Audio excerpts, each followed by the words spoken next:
Assalamualaikum warahmatullahi wabarakatuh. Saya Aliansyah Salsabila dari kelas 5C akan membacakan resume yang merupakan tugas dari dosen Dr. Marina Puspita SIP MAP dengan mata kuliah Perbandingan Administrasi Negara.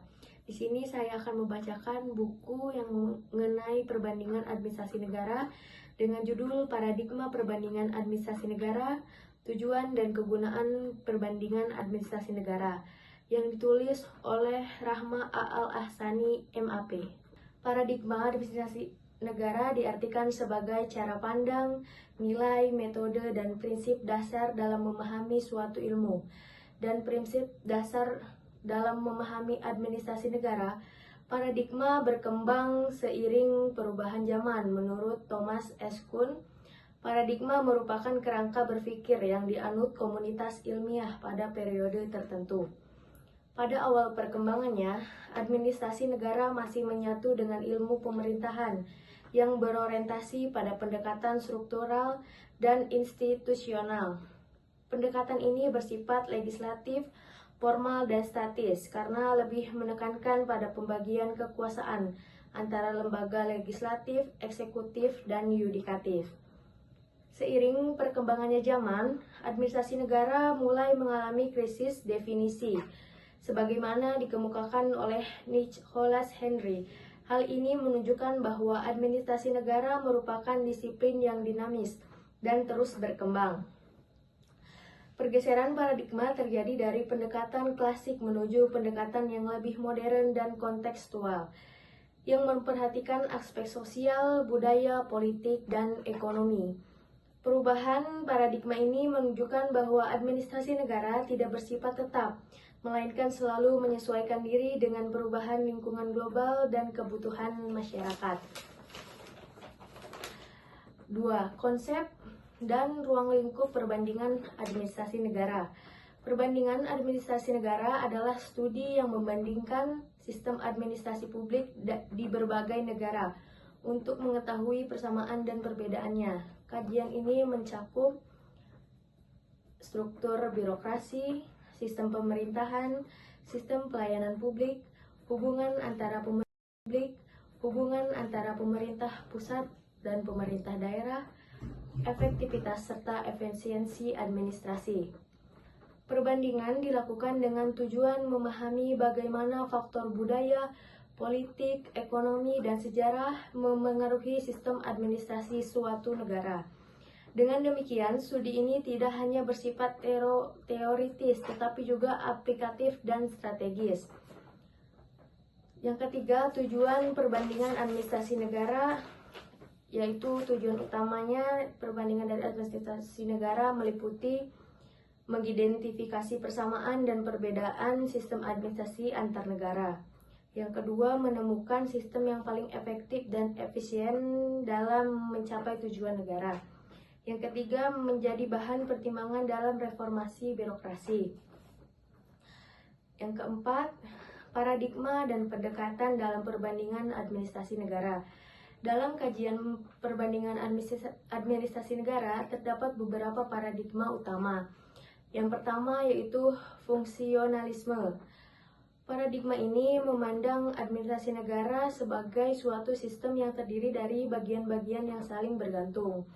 Yang kedua, strukturalisme, menekankan pentingnya struktur organisasi dan hubungan antar bagian dalam sistem pemerintahan. Yang ketiga, konstruktivisme, melihat administrasi negara sebagai hasil konstruksi sosial yang dipengaruhi nilai, budaya, dan interaksi sosial. Pendekatan ini menekankan pentingnya konteks dalam memahami sistem administrasi.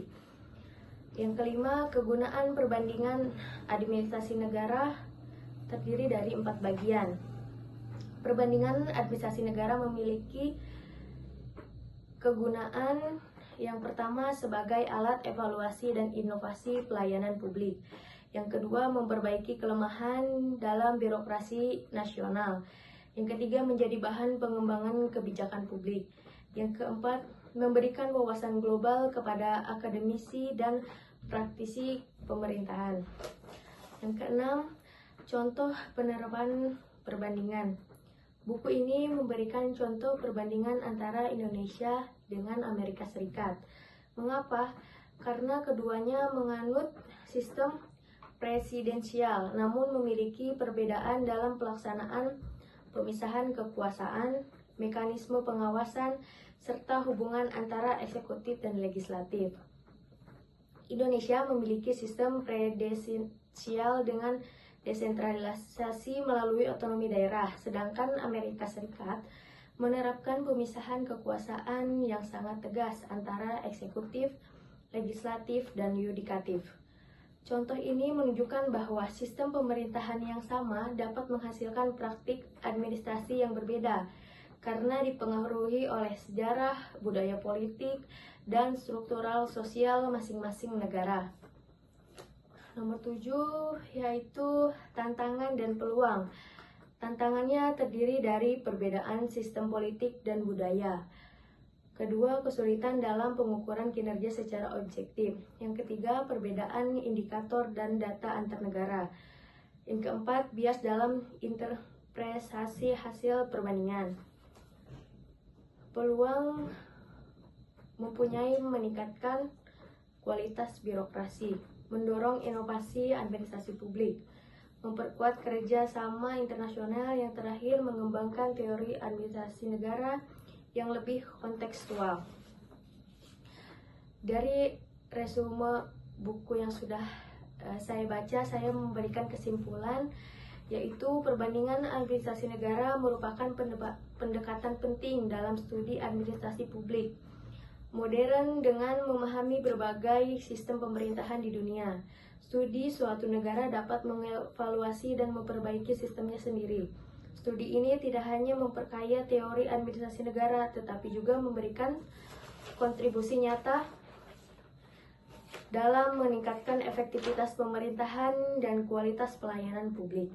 Melalui pendekatan komparatif yang sistematis, administrasi negara dapat berkembang menjadi lebih adaptif, inovatif, dan responsif terhadap tantangan global.